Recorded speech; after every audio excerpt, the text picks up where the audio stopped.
Hi guys, how are you all? So in this video today we are going to study about class 8 English chapter 6. This is Jodi's phone. So let's begin with the video. तो पहले हम ये before you read वाला part देख लेते हैं. अगर आपकी बॉडी पे कहीं पे भी छोटा सा कट या फिर बर्न हो जाता है तो क्या आप तुरंत डॉक्टर के पास रश करने लगते हो, डॉक्टर के पास जाने लगते हो? थोड़ा सा कट या फिर थोड़ा सा बर्न को भी क्योर करने के लिए क्या आप तुरंत किसी डॉक्टर के पास जाने लगते हो? हम ऐसा नहीं करते. Then what will we do? हम क्या करते हैं कि हम कुछ क्विक और इफेक्टिव क्योर्स को कोशिश करते हैं करने के लिए, जो हमारे घर पे जो भी थिंग्स जो कि अवेलेबल है हमारे घर पे, उन चीज़ों को यूज़ करते के हम कुछ इफेक्टिव क्योर्स को यानी कि कुछ होम रेमेडीज़ को ट्राई करते हैं. अब देखिए ऐसे ही कुछ होम रेमेडीज़ है. अ कट ऑन योर नी. अगर आपके नी पे कोई कट हो जाता है तो आप क्या करते हो? आप वहाँ पे टर्मरिक अप्लाई कर सकते हो जहाँ पे भी आपका कट हुआ है नी पे. ठीक है. अब बर्न ऑन योर आर्म. अगर आपके आर्म पे आप जल जाते हो, बर्न हो जाता है, तो आप उस पर क्या कर सकते हो? आप आइस को रब कर सकते हो, या फिर बहुत लोग जो है ना वो टूथपेस्ट को भी अप्लाई करते हैं बर्न वाले एरिया पे, तो आप टूथपेस्ट को भी अप्लाई कर सकते हो. फिर अगर अब बी स्टिंग, अगर एक किसी मक्खी ने या फिर किसी बी ने आपको काट लिया है तो आप उस पर क्या कर सकते हो? तो आप किसी भी मेटल के ऑब्जेक्ट को रब कर सकते हो. तो इसी तरह से कुछ होम रेमेडीज़ हम ट्राई करते हैं इन छोटे कट और बर्न्स को क्योर करने के लिए. तो इस स्टोरी में हम देखेंगे जोडी एक बॉय है जिसके फादर को एक रैटल स्नेक ने काट लिया है. तो उसके फादर क्या करते हैं? वो एक डो क्या होता है? डो एक फीमेल डियर, जो फीमेल डियर होता है उसे हम डो कहते हैं. तो उसके फादर इमीडिएटली एक फीमेल डियर को किल कर देते हैं और उसके हार्ट, उस फीमेल डियर के यानी कि उस डो के हार्ट और लीवर को यूज़ करते हैं पॉइजन को निकालने के लिए. अब जोडी जो है ना वो सोचते रहता है सिर्फ और सिर्फ फॉन के बारे में. अब फॉन क्या है?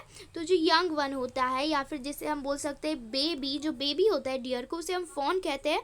तो जो जोडी है वो सिर्फ और सिर्फ उस फॉन के बारे में सोचते रहता है जो जिसकी जो मदर को, डो को उसके फादर ने किल कर दिया था. तो पार्ट 1 से हम स्टार्ट करते हैं.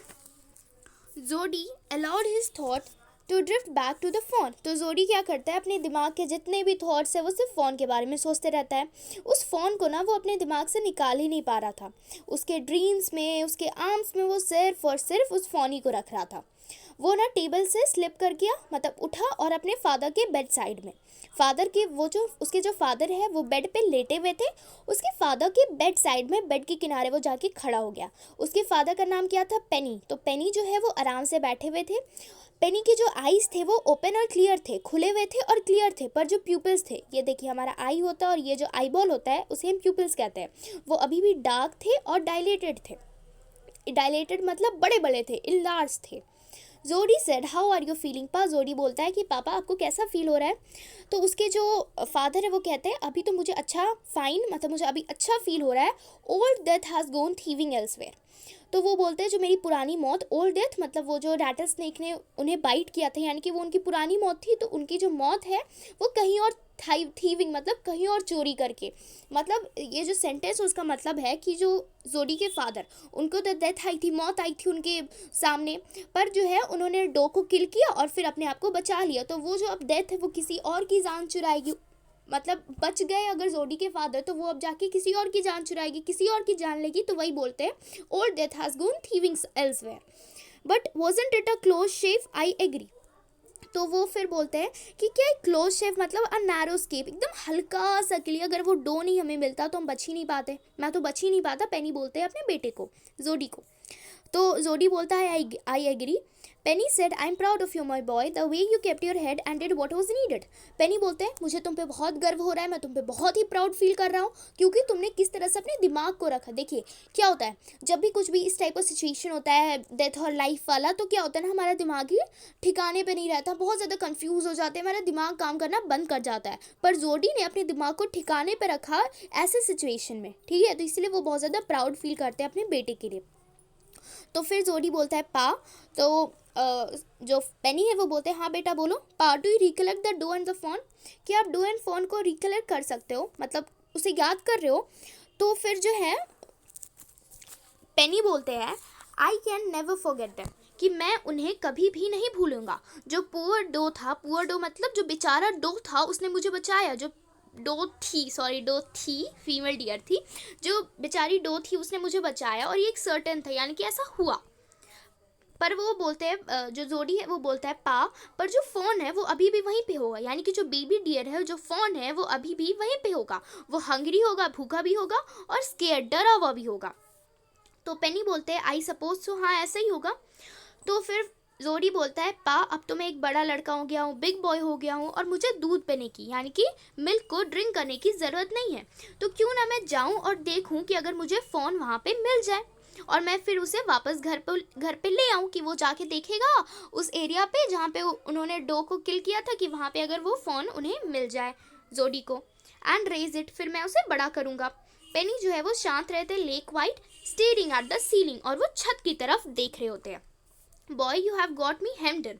तो जो है पेनी वो बोलते हैं अपने बेटे को, तुमने मुझे हेम्ड इन कर लिया। हेम्ड इन मतलब होता है caught in a situation where one can't say no, ऐसी सिचुएशन में फंस जाना, ऐसी सिचुएशन में आ जाना जहाँ पे एक इंसान नो नहीं बोल सकता है, ठीक है, where a person can't say no. तो फिर जो है it won't take much to raise it pa, it will soon start eating leaves and acorns. तो फिर जोडी बोलता है अपने पापा को कि मुझे उसको मतलब बड़ा करने में कुछ ज़्यादा मतलब एफर्ट तो लगेगा नहीं, वो मतलब जल्दी ही लीव्स को, पत्तों को और अकॉर्न्स को, अकॉर्न्स क्या होता है, एक स्मॉल ब्राउन नट्स होते हैं, उसे खाना वो स्टार्ट कर देगा। पेनी बोलते हैं जोडी को कि तुम जो है स्मार्टर हो, तुम अपने बॉयज़ के, यानी कि तुम्हारे एज के जो बॉयज़ हैं उनसे तुम ज़्यादा स्मार्ट हो। We took its mother and it wasn't to blame। तो फिर जो है पेनी बोलते हैं कि हमने उसकी मम्मी को किल कर दिया, उसकी मदर को किल कर दिया, और इसमें उस फ़ोन की तो कोई गलती भी नहीं थी। Surely it seems ungrateful to leave it to starve। Son, I can't say no to you। I never thought I'd live to see another day। तो फिर वो बोलते हैं कि ये बहुत ज़्यादा अनग्रेटफुल होगा हमारे लिए कि अगर हम उस फ़ोन को वहीं पे छोड़ दे, भूखे, स्टार्व होने के, भूख से मरने के लिए। और फिर वो बोलते हैं कि बेटा देखो, मैं तुम्हें ना तो बोल नहीं सकता हूँ, तुमने मेरे को ऐसी बात बोली है कि मैं तुम्हें ना तो बोल नहीं सकता हूँ। और फिर क्योंकि मैंने सोचा भी नहीं था, जब उस रैटल स्नेक ने मुझे बाइट किया था तो मैंने सोचा भी नहीं था कि मैं दूसरा दिन जो है वो देख भी पाऊँगा, पर उस डो की वजह से ही मेरी जान बची है। Can I rat back with Millville and see if I can find it. तो फिर जो जोडी बोलता है कि क्या मैं मिलविल के साथ चला जाऊँ और देखता हूँ कि अगर मुझे वो फ़ोन मिल जाए। टेल योर माँ I said you can go. तो वो जो है पेनी बोलते हैं, जो अपनी मम्मी को बोलो कि मैंने तुम्हें बोला है तुम जा सकते हो। He sidled back to the table and sat down, his mother was pouring coffee for everyone. फिर जो है सिडल्ड बैक का मतलब होता है walking back quietly trying not to be noticed.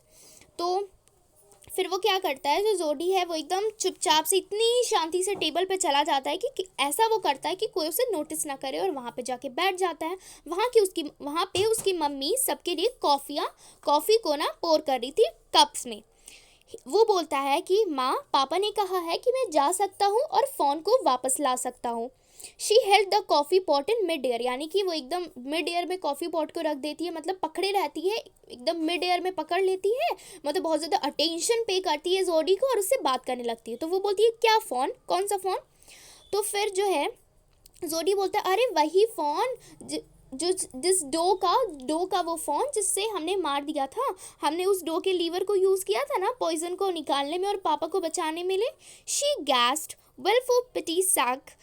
Pa says it would be ungrateful to leave it to starve. Dr. Wilson said, that's right ma'am, nothing in the world comes quite free, the boy's right and its daddy's right। तो फिर वो बोलती है ठीक है, पापा ने बोल दिया है तो तुम तो जा ही सकते हो। और फिर जो है पा ने कहा है कि ये बहुत ज़्यादा अनग्रेटफुल होगा, हमारे लिए बहुत ज़्यादा ख़राब की बात होगी कि अगर हम उसे वहीं पे भूख में छोड़ दें, उसे स्टार्व होने के लिए छोड़ दें। और फिर वहाँ पे डॉक्टर विल्सन थे, वो बोलते हैं ये बिल्कुल सही कह रहा है मैम, उसकी मम्मी को बोलते हैं जोडी के, क्योंकि जो इस दुनिया में कुछ भी क्वाइट फ्री, यानी कि कुछ भी इस दुनिया में फ्री नहीं आता है, बिना पैसों के नहीं, मतलब फ्री, कोई भी चीज़ जो है फ्री नहीं आता है। Everything is give and take. आपने ये लाइन सुना होगा, everything is give and take, nothing comes in this world quite free. और जो बॉय है वो राइट है और उसके पापा जो है राइट है कि वो उस फ़ोन को घर पे लाना चाहते हैं। मिलविल कहता है he can ride back with me, I will help him find it. तो मिलविल बोलता है कि तुम मेरे साथ चलो, मैं तुम्हें खोजने में हेल्प करूँगा उस फ़ोन को। She set down the pot helplessly, well if you will give it your milk we have got nothing else to feed it। तो फिर वो बोलती है ठीक है जाओ, तुम अपने मिल्क दे दोगे तो हाँ ठीक ही है, वो खा भी लेगा। Millwheel said come on boy we have got to get riding. Millwheel बोलता है चलो अब हमें चलना भी होगा। Ma Baxter asked anxiously you will not be gone long. तो उसकी मम्मा बोलती है कि तुम दूर तक तो नहीं ना जाओगे। जोडी कहता है कि मैं डिनर के पहले तो वापस आ ही जाऊँगा। Millville mounted his horse and pulled जोडी अप बिहाइंड हिम। मिलविल क्या करता है, अपनी हॉर्स को स्टार्ट कर देता है, चलाना स्टार्ट कर देता है और जोडी को पीछे अपने बैठा देता है। वो मिलविल को बोलता है Jody do you think the fawn still there, क्या तुमको क्या लगता है कि जो फ़ोन है वो अभी भी होगा वहीं पे? Will you help me find him, क्या तुम मुझे हेल्प करोगे? कि मिलविल को जोडी बोलता है क्या तुम मेरी हेल्प करोगे उस फ़ोन को ढूंढने में? तो मिलविल बोलता है we will find him if he is alive, कि हम उसे ढूंढ तो लेंगे अगर वो जिंदा होगा, ठीक है। तो मिलविल पूछता है जोडी से तुम्हें कैसे लगता है कि वो ही है, यानी कि वो एक मेल बेबी डियर है, तुम्हें ऐसा कैसे लगता है? तो जोडी बोलता है जो स्पॉट्स थे उसकी बॉडी पे, उस फोन की बॉडी पे जो स्पॉट्स थे वो क्या थे, एक लाइन में थे, एक ऑर्डर में थे। On a doe fawn pass says the spots are every which a. और अगर वो एक फीमेल फ़ोन होगा, अगर वो एक फीमेल फ़ोन होता, एक डो फ़ोन होता, तो पापा ने कहा था जो स्पॉट्स थे ना वो किसी भी डायरेक्शन में हो सकते थे, पर एक मेल फ़ोन में जो स्पॉट्स थे उसकी बॉडी पे वो क्या थे, एक लाइन में थे, इसीलिए। फिर पार्ट 2 स्टार्ट होता है इस स्टोरी का। जोडी gave himself over to thoughts of the phone. They passed the abandoned clearing. तो अब जोडी उस फ़ोन के बारे में अब और नहीं सोच रहा था, उन्होंने उस क्लियरिंग को यानी कि अबैंडन क्लियरिंग को पास किया, वो पहुंचने ही वाले थे।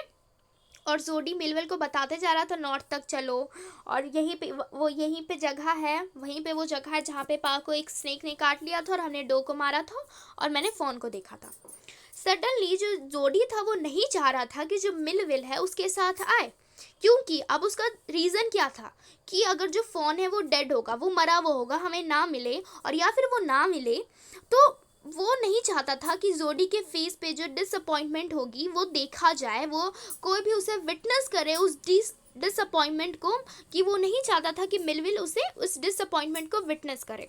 और अगर जो फ़ोन है वहाँ पे होगा, अगर फ़ोन जो है वो अलाइव होगा और वहाँ पे होगा तो मीटिंग इतनी लवली और इतनी ब्यूटीफुल होगी, और वो नहीं चाहता कि वो इस मीटिंग को भी किसी से शेयर करे। तो 2 रीजंस थे कि अगर फ़ोन अनफॉर्चुनेटली अगर जो फ़ोन है वो डेड होगा या फिर नहीं मिलेगा, तो वो नहीं चाहता था कि इस डिसअपॉइंटमेंट को मिलविल विटनेस करे।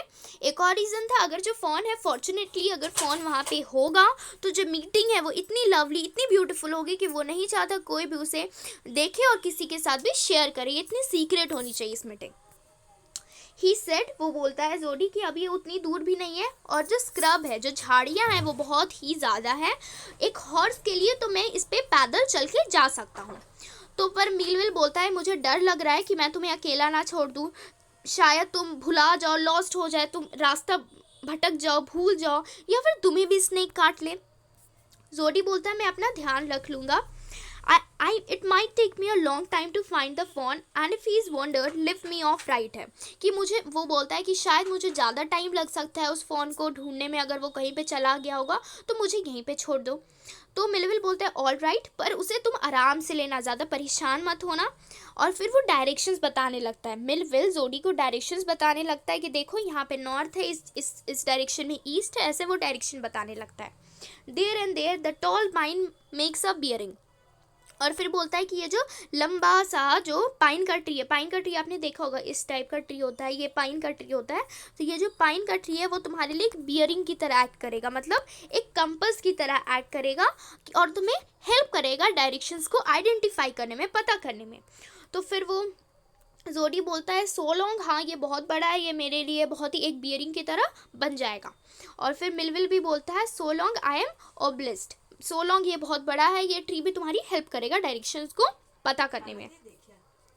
ही waited for the sound of the hooves to end, वो वेट कर रहा था कि जो हूव्स के जो साउंड है, हूव्स क्या होता है, जो हॉर्स होता है उसके पैर में जो एक कड़ा सा होता है ना जिसपे वो चलता है, उसके फूट में, उसे हम हूव्स कहते हैं। वो ट्राई कर रहा था कि जो हूव्स की जो आवाज़ है वो ख़त्म हो जाए, तब वो राइट की तरफ चला जाएगा। राइट मतलब राइट डायरेक्शन की तरफ। जो स्क्रब था वो वैसा ही था, मतलब ऐसा लग रहा था कि उस पर किसी ने भी वॉक नहीं किया है, सिर्फ उसकी ट्विक्स, यानी कि वो जब चल रहा था तो कुछ मतलब डंटे वंटे कुछ भी टूट रहे होंगे, जो ट्विक्स टूट रहे होंगे उसकी आवाज़ थी क्रैकलिंग की उस साइलेंस में। यानी कि जो पूरा का पूरा जंगल था वो बहुत ज़्यादा शांत था।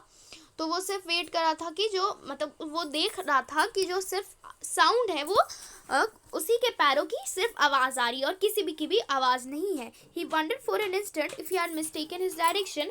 वो 1 मिनट की सोचने लगा कि क्या उसने उस डायरेक्शन को वो भूल गया है, कि क्या उसने कुछ मिस्टेक किया है डायरेक्शन में।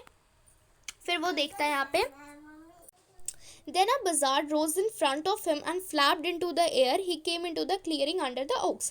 फिर जो एक बजार्ड है, बजार्ड क्या होता है, एक लार्ज बर्ड होता है, ठीक है, जो कि वर्चर की तरह होता है, जो कि फ्लैश को खाता है, डेड एनिमल्स की जो बॉडी है उसको खाता है। फिर जो एक बजार्ड है वो उसके सामने से उड़ता है और ठीक है और आसमान में चला जाता है। वो he came into the clearing under the oaks, buzzard set in a circle around the carcass of the doe. फिर वो जाता है और देखता है कि जो जितने भी सारे बजार्ड्स है, वो जो सारे के सारे बर्ड है, वो एक सर्कल में ऐसे बने हुए हैं डो की कार्कास यानी कि डो की जो डेड बॉडी है उसके पास जो है वो सारे के सारे बैठ के खा रहे हैं। They turned their heads on their long scrawny necks and hissed at him. वो अपने हेड को, अपने जो बजाज है वो अपने हेड को जो है टिल्ट करते हैं, थोड़ा सा टर्न करते हैं और उनके जो लॉन्ग स्क्रॉनी मतलब होता है क्या, देखिए एक अनअट्रैक्टिवली लॉन्ग एंड बोनी, यानी कि अजब टाइप का एकदम लंबा सा और हड्डी वाला जो उसका जो नेक होता है ना, एकदम इस टाइप का, एकदम गजब टाइप का, एकदम लंबा सा नेक होता है। तो वो अपने इस टाइप के नेक से देखता है और उसकी तरफ एक हिस टाइप का साउंड बनाता है जोडी की तरफ।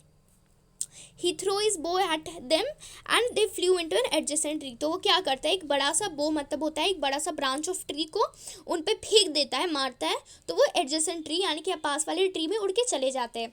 जो बालू थी, जो सैंड थी, उसमें ना लार्ज कैट प्रिंट्स, बड़े बड़े कैट के प्रिंट्स थे। और क्योंकि जो बड़े बड़े कैट्स थे उन्होंने फ्रेश को मतलब जो मार दिया था और उन्होंने पूरा कारकास को यानी कि जो डो को छोड़ दिया था उन कैरियन बर्ड्स को खाने के लिए। वो ग्रास को पार्टेड करता है यानी कि हटाता है, जहाँ पे उसने फ़ोन को देखा था उस जगह पे वो देखता है कि अगर वो फ़ोन उसे मिल जाए। वो ऐसा लग नहीं रहा था उसे, ऐसा पॉसिबल उसे लग नहीं रहा था कि कल ही की बात है कि कल ही उन्होंने डो को मारा है और फिर फ़ोन वहीं पे मिल जाएगा। उनको एकदम लग रहा था कि बहुत दिन पहले की बात है, ऐसा हो गया था पूरा जंगल। जो फ़ोन था वो वहाँ पे नहीं था। उसने उस क्लियरिंग को सर्कल किया, देखा कि कहीं वहीं पे मिल जाए। वहाँ पे कोई भी आवाज़ नहीं थी और ना ही कोई साइन था। जो बजार्ड्स थे वो अपने विंग्स को फड़फड़ा रहे थे, इस टाइप से क्लैक कर रहे थे कि वो बहुत ज़्यादा मतलब इम्पेशेंट हो रहे हैं एकदम अपना, मतलब उनको लग रहा है कि वो जाके अपना जो काम है, अपना बिजनेस जो है, अपना खाना जो है डॉग को वो खा ले, ठीक है, क्योंकि जोडी ने तो उन्हें उड़ा दिया था, तो वो चाहते थे कि वो जाए और जो डॉग है वो खा ले। He returned to the spot where the fawn had emerged and dropped on all fours, studying the sand for the small hoof prints. The night's rain had washed away all tracks except those of cat and buzzards.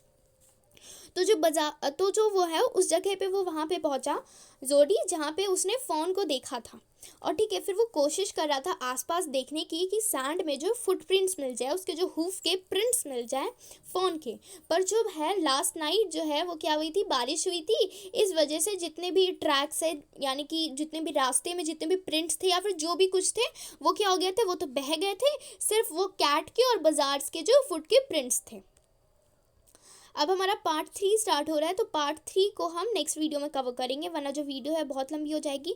So thank you for watching my video. आप लोगों को कैसा लगा video आप लोग comment section में ज़रूर बताइएगा। लाइक शेयर सब्सक्राइब कमेंट ज़रूर कीजिएगा। थैंक